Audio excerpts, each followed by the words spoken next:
Dumalo ang ilang magulang mula sa iba't ibang lugar sa rehiyon sa Cagayan Valley Regional Athletics Association Meet 2026 upang personal na suportahan ang kanilang mga anak na sa unang pagsabak naman ito sa regional competition sa iba't ibang sports events.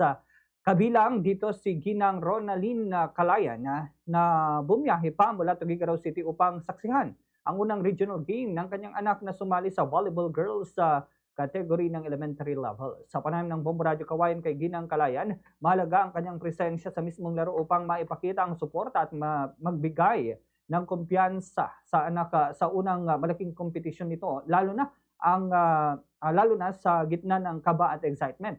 Anya, mahalaga ang pakiramdam na nandoon mismo ang magulang para magbigay ng lakas ng loob sa bata. Ibinahagi rin niya na matagal nang aktibo sa volleyball ang kanyang anak at tuloy-tuloy ang pagsasanay nito sa mga nakaraang school-based competitions, kaya't itinuturing nila ang regional meet bilang mahalagang hakbang sa paghubog sa kakayahan at disiplina. Malaking tulong din anya ang gabay ng mga coach sa paghahanda ng mga batang atleta para sa mas mataas na antas ng palaro. Ganito ang bahagi ng pahayag ni Ginang Ronaline Calayan. Enjoy at sa kagalingan nila. Ay, siguro sir sa akin. Ito niya kung anong gusto niyang salihan, support.